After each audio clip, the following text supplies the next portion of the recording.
There is a global trend toward decriminalizing same-sex acts. 28 countries in the world recognize same-sex marriages, and 34 others partially recognize same-sex couples.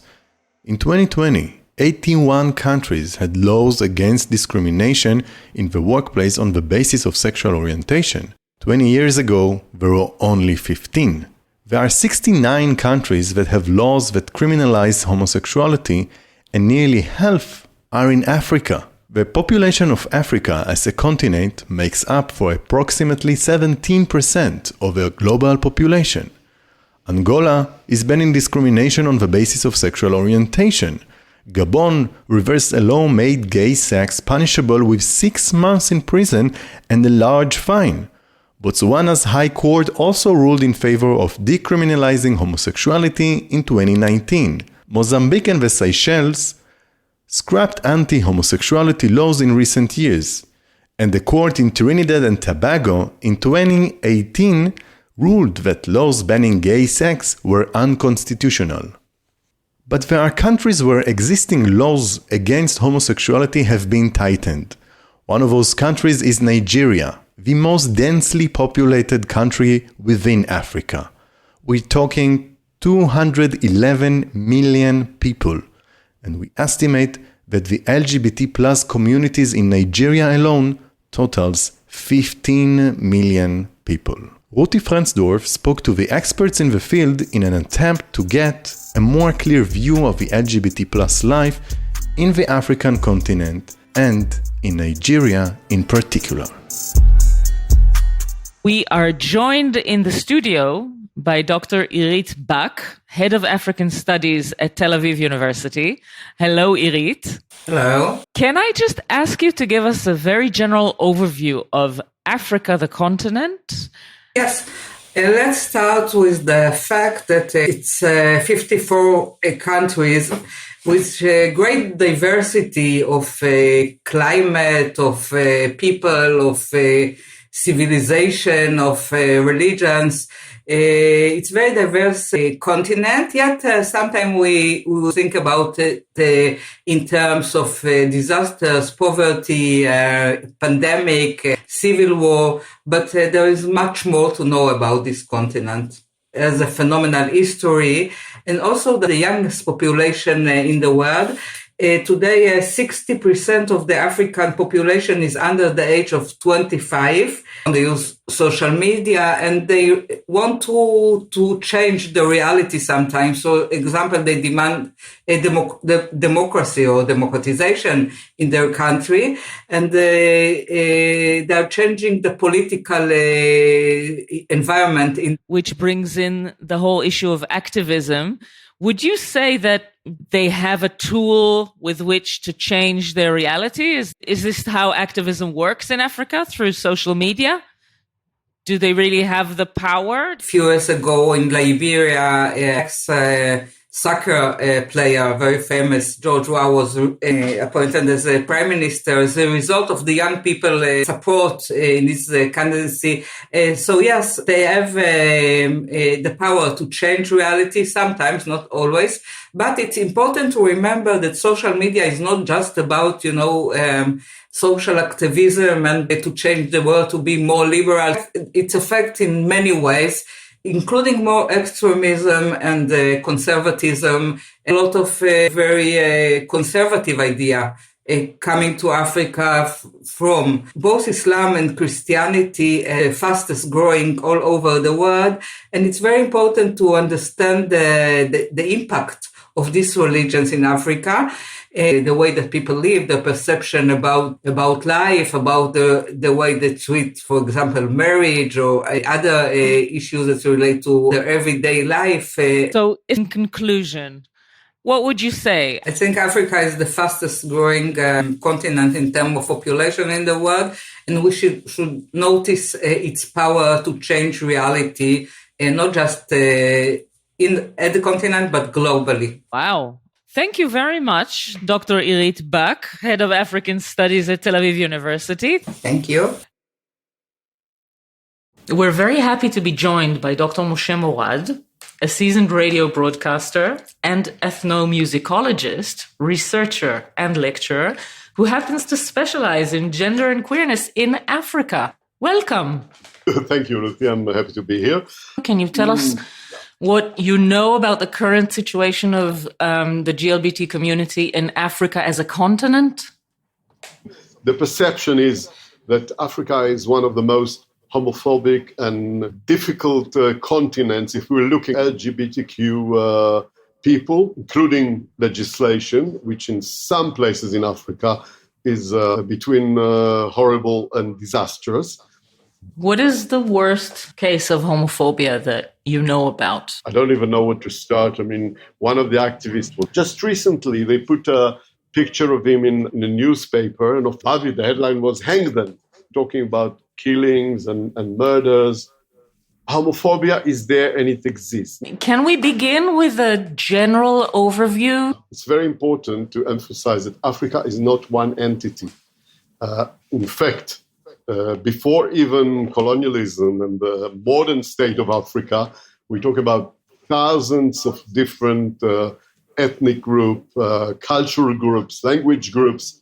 But let me mention first the good country. I mean, you've got countries like South Africa and Cabo Verde, Angola, and Mozambique, which are very tolerant. I would say South Africa is one of the most tolerant countries in the world. I mean, they were one of the first to legalize same-sex marriages, I think in 2006.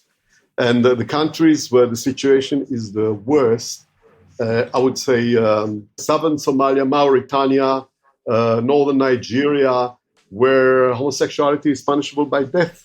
Countries like Sudan, Gambia, Uganda, Tanzania, Sierra Leone, with a very difficult situation for local LGBTQ people. There's a life sentence for homosexual acts. So I gave you two extreme cases of Africa. All the rest are in between. And you see, the situation varies. And when we talk about the LGBTQ situation, we talk about two different things, legislation and homophobia of the general society.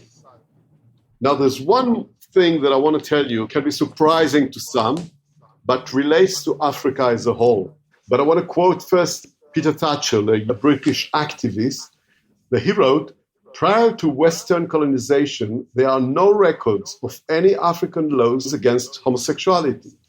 It's one of the great tragedies of Africa that so many people have internalized the homophobia of the colonial oppression and now proclaim it as their own authentic African tradition." So basically, as opposed to African leaders that are claiming that the Western society, that Europe colonization brought homosexuality to Africa, it's never been there, it's the other way around. The colonization brought homophobia to Africa. That's what he claims. In my research, claim even more. I say that in Africa prior to colonization, you can find queerness in religion, in the gods who are completely, they can change gender. Some of them are both male and female. They can change, much more complicated than Western binary religion and concept. But, maybe that's not so directly connected. The deities in mythology had a fluid gender or sexuality or ways of appearing, but maybe that doesn't reflect directly on how people see human gender. Maybe it's completely separate spheres, and we just seem to think that they've had all these ambiguously male-female fluid deities. They should understand when it comes to people, but maybe it's like a completely separate thing. But in Africa, the relations between human being and the spiritual world is not as in the West. It's very connected, as opposed to in Judaism or Christianity or Islam, God is something completely different that has no gender, we can't reach. Yeah. This is all part of it. This fluidity in the spiritual world, it relates to fluidity in the human world, and that's it. And then came colonialism and destroyed it all. And now we've got who to blame or what to blame. Yeah. There is a very important feminist researcher in Nigeria, one of the worst countries that we're talking about as far as homophobia, Oyenuke Oyewumi. It's very controversial, her theory. But she basically says, you Europeans, you don't understand Yoruba, this ethnic group from which those religions arise. There's no gender, basically, she said. She called her book The Invention of Women. There's no gender in Africa traditionally, because in the hierarchy of human being, gender, male or female, is low. More important is the age or the profession groups. For example, old men and old women are in the same status. So the actual gender is not as important, which also explains why you could find situation of women hunters, of women taking another woman as a husband in traditional Africa, yeah? There's an expression in Yoruba for adodi, which is a traditional word for a man who loves another man. In Yoruba language, you won't find gender. It is there, but it's not that important. In African traditional societies, this is not the first thing you look at. The word for a young boy or a young girl is the same. And also families. Let's not forget the nuclear Western family, father, mother, child, children. In Africa, you have so many kinds of families and degrees of kinship, which are more important than the gender of the person. Mm-hmm. Yeah? So you're saying that in traditional African societies, the whole issue of gender, and therefore gender roles, masculinity, femininity, is not such a big deal. It doesn't really matter. Yeah, that's a good way to put it. Look, she's very controversial. A lot of people from Nigeria are opposing her. It was a big debate in academia. But what she says is very interesting, and it's worth thinking about. It's kind of strange that of all places, Africa is such a difficult place to be gay in, because you would expect, because of what you've explained about religion, that they would have an openness to this fluidity. But that's not the case. Of course, it's not the case. And we now realize in modern queer thinking that we don't have just male or female, and there's a whole spectrum of gender, and of course of sexuality as well. We're talking about activism and the way people change and get perceptions from the West. But it's not surprising. The worst countries in Africa for LGBTQ community are, if we could make a generalization, are in the north and west, in West Africa, where we have a big influence of Islam and sometimes Islamic law within these countries, Mauritania, for example. So if we want to make a short list of who to blame for the problematic situation in the continent, you're saying we should blame colonialism and religion. New religions that came to Africa, the monotheistic religions, where homosexuality was considered a crime. But not only them, also the leaders of Africa that were educated in the West, like Robert Mugabe. He said that homosexuals should be treated as dogs and pigs. Yes. In another episode on the Straight Friendly Global podcast, we discussed the situation in Asia, and we discussed the fact that within Asia, Taiwan is a leader in LGBT rights, yet it's a really complex situation because it's one country. On one hand, they've achieved quite significant progress. Gay marriage is legal. They have pride parades. Government buildings have the rainbow flag on top of them. All sorts of things that suggest that things are positive in terms of social attitude towards the gay community. And yet what they're fighting for is equal rights, because same-sex married couples don't have exactly the same rights as heterosexual married couples.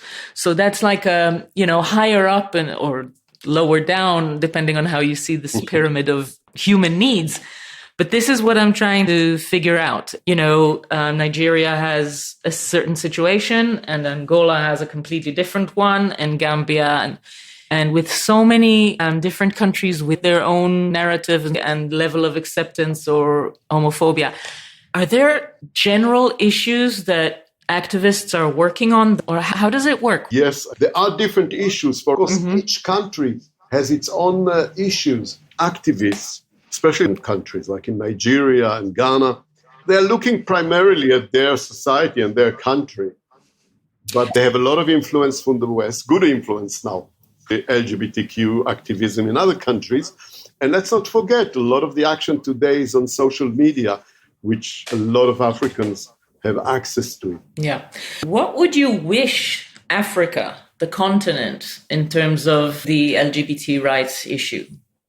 Well, definitely to go ahead with the global LGBTQ ideas of activism, for sure, and to look back at their heritage and see how they can find ideas that are open, more tolerant, queerness, fluidity, non-binarism, and be proud of it because it's there. It doesn't mean, and it's very important to say, that Africa today is not the old traditions. And the way young people today are looking at their old tradition, like in many other countries, is going back to your roots thing. Maybe this will create a path to more tolerance. And in a way, maybe, and looking back at history, will help Africa with softening the effect of colonialism and religion that came from the outside. Dr. Moshe Morad, thank you so much for being with us and sharing all this information. Thank you, Ruti. Over the last decade, the state of LGBTQ human rights in Nigeria has seriously deteriorated. In 2014, the Same-Sex Marriage Prohibition Act was signed and became the country's law. This means that same-sex relationships are illegal, and in 12 northern regions within Nigeria, this is an act punishable by death sentence. The law criminalizes not only same-sex marriage, but cohabitation and living together in a romantic relationship, whether or not formally married. It also discriminalizes any display of affection in public, for example, holding hands or kissing, and enacts a 10-year prison sentence on anyone who registers, operates, or participates in gay clubs, parties, societies, and organizations. Let's think about that for a moment. That's 10 years in prison for attending a party. Let's add to that any gender expression which doesn't go along with gender norms that are associated with the sex you were assigned at birth are also criminal acts.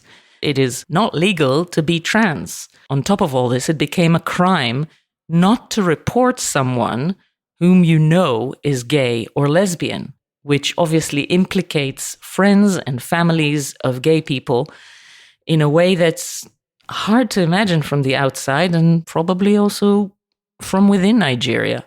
To sum it up, the law in Nigeria prohibits every aspect of LGBT existence. I'm joined by Deyo Adebiyi, an educator and activist based in Nigeria.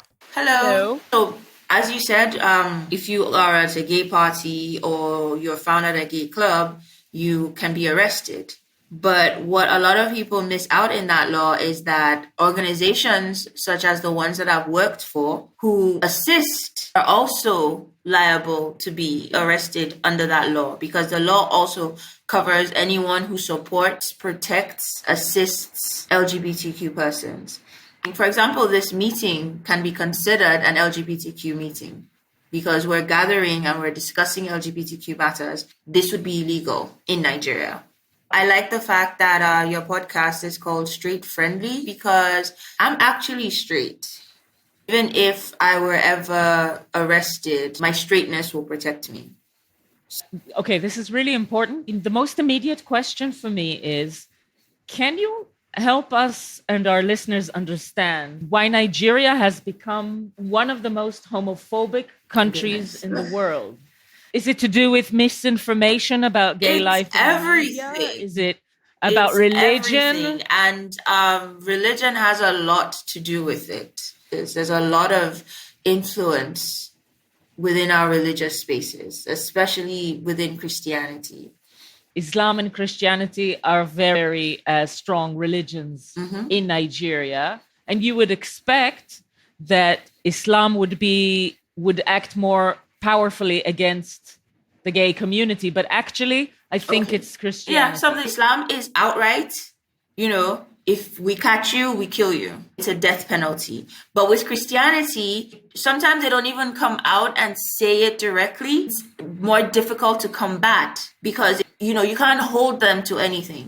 But with Islam, under Sharia law, you're advocating the death penalty for these people. So we know that, this is the enemy, this is what we need to fight.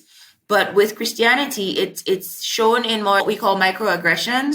So you go to church and people are talking about how you're not human, how you need to be prayed for. Your identity, your entire person is in question. So it's more difficult to speak against, it's more difficult to combat than with Islamic religion where you say it directly. Yeah, that's the difference I feel between Christianity and Islam with concerns LGBTQ issues. When Goodluck Jonathan signed the law in 2014, many people in Nigeria actually supported him and said that he was protecting Nigerian culture. And even in the UN, a formal representative of Nigeria said that sexual orientation and gender identity issues are Western concepts and have nothing to do with Africa and Nigeria and shouldn't even be part of, shouldn't exist. That is completely untrue. And there are studies that show that this attitude actually is a colonial import. I'm Yoruba, and within my culture, there are words that recognize same-sex relationships. There's a recognition for same-sex and even trans people. Gender wasn't, these firm constructs. We see gender as fluid. For example, there's one of our orishas, which is like our demigods, who can present as a man or a woman depending on how they are feeling.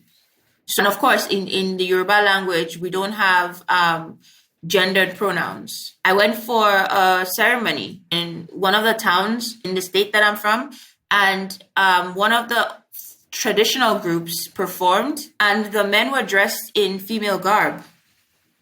And that is traditional there. So I'm back to the debate about whether the gay issue is un-African, and you're saying I'm saying no. It should have been recognized as something very African. It's extremely African, and actually the concept of homophobia is what is not African. That's my stance. That is the Western import, not homosexuality. So is that related to the colonization? Colonization is what brought homophobia. Same-sex relationships is criminalized under British law. And what happened is that after independence, most countries, including Nigeria, just retained the British Penal Code. I recently saw a short video clip where Theresa May, former Prime Minister of the UK, said, I acknowledge that this came from us. Yes. Botswana and I think Angola recently just decriminalized.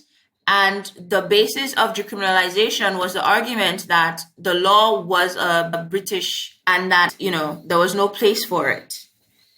And I know that's how Botswana won their decriminalization. Because, yes, a lot of the laws that are now criminalizing LGBTQ persons the world over have a basis in British Penal Code during colonization. So my next question is again about the draconian laws and attitude towards gay people. The Same-Sex Marriage Prohibition Act basically violates very, very basic principles of the Nigerian constitution. For example, respecting dignity of individuals and prohibition of torture. How is this possible? We have a lot of human rights violations in Nigeria. There's a lot of it. I'm focusing on LGBTQ issues because they're the most marginalized subset of people. So my theory is that once I can fix their issues, the general issues are easier. My thinking is if we can address this in a marginalized community and get people to care about them, they'll understand that, this fight isn't just for you, it's for everyone. Yeah. This persecution of LGBTQ people is based on perception, on how they look, how they express themselves, how they dress, who they're seen with, the places they go to. What if someone just looks gay and they're not? Yes. Will they have the same Yes. potential future? Yes. If you are effeminate, or if you are a woman who presents butch, you will face the same or similar persecution. Just being perceived as homosexual is dangerous. It's quite scary. Okay. So another thing about this scary situation is that the law indirectly leads to other rights violations because the law actually strengthens homophobia. And in a way, it allows not just government officials and police, but individuals to act out their homophobia without fearing that there would be any legal consequence. The day the law was passed, all of a sudden, police were taking people off the streets in claims that, they're gay. Communities were reporting people. A lot of people have lost their homes because the landlord will find out that they're queer and have them kicked out. People have lost jobs. And, there was that danger of the law becoming weaponized against people you didn't like. Because, someone could just point a finger, and it did happen. People were getting arrested based on hearsay. Like someone said, this person is gay, and that person went to jail and spent time and money trying to defend themselves. So yes, that absolutely did happen, and it continues to happen. A lot of organizations now work on providing accurate information, addressing misconceptions and dismantling stereotypes around homosexuality. What people use to justify their homophobia is religion and culture. Religion is a bit difficult to address. So what a lot of people tend to focus on is the culture part. The law kind of guides how people think. So when there's a law that criminalizes something, the society starts to believe that, that means, obviously, if it's criminalized, that means it's wrong. So those are the ways in which people are trying to address and combat the homophobia and the perceptions. So there are a lot of short films out that are, making the effort to explain. So is it through films? I mean, I've seen that there's an award-winning Nigerian LGBT themed film that is online now. This is from the African Human Rights Media Network. And I've seen a new queer music competition launching in Nigeria called Queer Voice. A new video highlighting Nigerian activists fighting for visibility. This is very heartwarming in a way, but is this really effective? It's effective, but I don't think it's enough. Because the idea is to reach critical mass such that it influences policy. I'm not sure we're doing enough, because the truth is, as much as we are fighting, the pushback is just as strong. For example, there's this campaign to take back the rainbow. So a lot of Nigerian Christians now have rainbows in their bios on social media because they said the rainbow is God's creation, so they're not going to let the LGBTQ persons have it.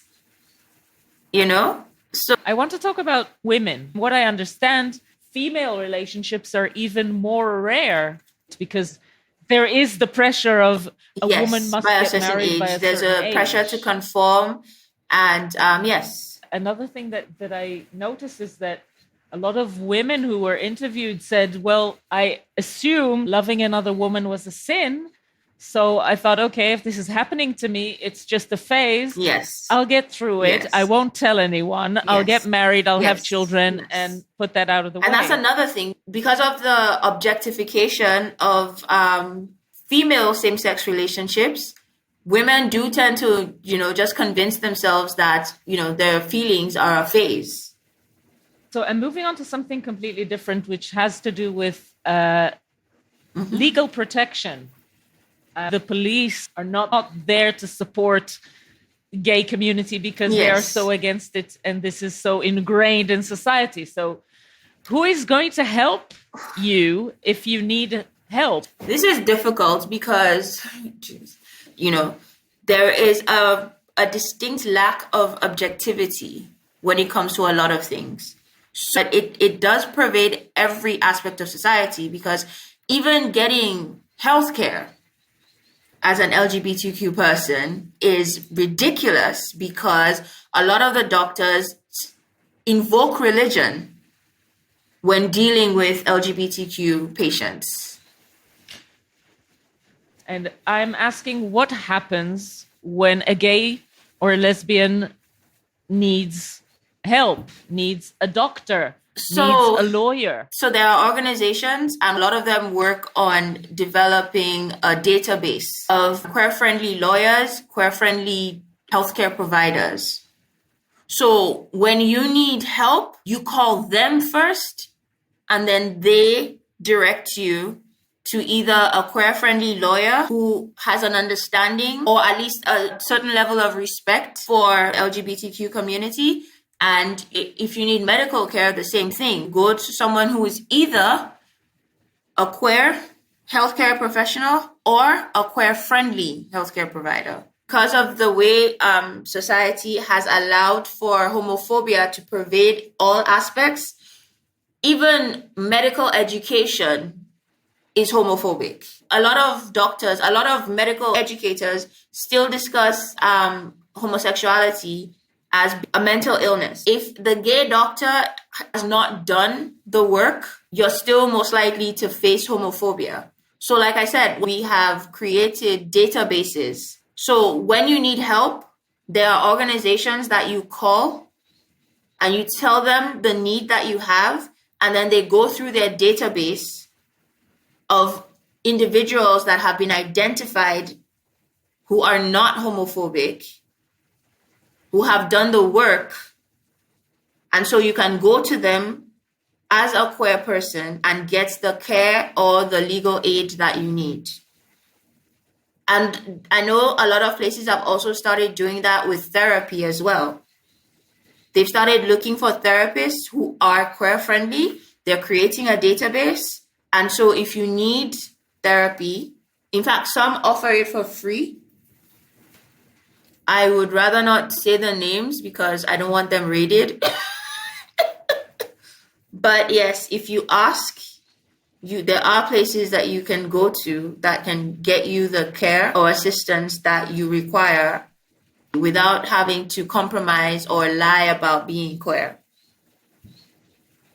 Wow, I have to say that the fact that you are sharing with us information about organizations or services out there in Nigeria that can help, but you cannot say what they are called, that more than anything explains to me as a listener how bad the situation really is. But I don't want to end on a negative note. Well, I can give you something positive. This actually made me quite happy. The elections are coming up next year, and the candidates have been asked, so what is your plan for the LGBTQ community? So before, a candidate could come and be homophobic and get votes. But in this election, fine, you cannot come out and publicly support homosexuality, but being homophobic will not get you as many points. Like you can't be hateful. How do you explain that? Again, like I said, there's a lot of work being done, and its plan is humanize the LGBTQ community. Humanize them, let people see them as humans, right? That's the first step. So If you are hateful to people everyone sees as humans, no one's going to pay attention to you. In the past, you could come out and say these horrible things about these people, but because most people don't see them as humans, it was fine. So yes, the homophobia is still there, but now everyone is like, oh, they're human beings. Oh, they need our help, but they're human beings. You need to be nice to them. So it's a step in the right direction. Absolutely. I'm trying to think, what are the options for a Nigerian person who knows that they're gay or lesbian and wants to stay in Nigeria, because some have the option of leaving and they flee. Mm-hmm. I've read about several people who did that and then became even more active in the country where they've landed. But fleeing is not for everyone. Staying silent and hiding who you are and staying in the closet is an option, but it has a price. And I hear that some people are going to the extreme opposite and living out and proud, and is that true? I haven't seen. No, there are people living out and proud, and I'm happy about it. There are places that you can live out and proud safely, and there are places where you need to hide, and then there are places that don't care. Traditionally, these relationships were recognized. I know certain villages where you could, people know all the queer people there, and just be aware of your surroundings, know what you're doing. Again, take advantage of your privilege and use it where you can. So a lot of the out and proud people, they know they have a support system. They have a level of protection. So a lot of those who choose to be out and proud have, they're taking advantage of their privilege and using it appropriately in a way to sort of normalize these expressions. So the idea is that once you get used to seeing it, your attitude will change. That's what normalization is. When you see something over and over and over again, you stop reacting to it. It just becomes, this thing that you see all the time. With everything that's going on in Nigeria, has the gay community managed to survive? Is it there? Are things it's not happening? Going away, and people are gonna have to understand that and just let them live. It's not a phase. It's not fashion. It's not a trend. That's life. These are people's lives. Is there anything any of us can do from the outside of Nigeria? Well, one has to be careful with external influence. There's a lot of pushback against external influences on Africa. The colonial masters are coming again to try and tell us what to do. So there's that danger when outsiders speak, that would be the reaction, that, oh no, they're coming to tell us what to do again. So I would personally say, try to identify individual organizations doing work and give your support directly to them. Give the local people the support they need to fight from inside, rather than you trying to fight for them. Thank you so much, Deyo Adebiyi. This has been a real opportunity and an eye-opener, and I really hope that things will start to look brighter in the near future. Thank you for having me. This was a nice conversation. It got me thinking. It was challenging. The production of this episode came to reality thanks to the support of the Friedrich Naumann Foundation for Freedom in Jerusalem, and also thanks to the Sub-Saharan Africa Regional Office, and especially thanks to Hasina Maseshaba Adaka. Our team, Ruti Frensdorff, Zach Aviad, Tidi Frank, Iftach Dagani. Among our guests, Irit Back, PhD, Head of the Department for the Studies of Africa at the Tel Aviv University, Moshe Morad, PhD, from the African Center at the Ben-Gurion University of the Negev, and of course, Deyo Adebiyi, an activist from Nigeria. I'm Michael Ross, and this is Straight Friendly Global.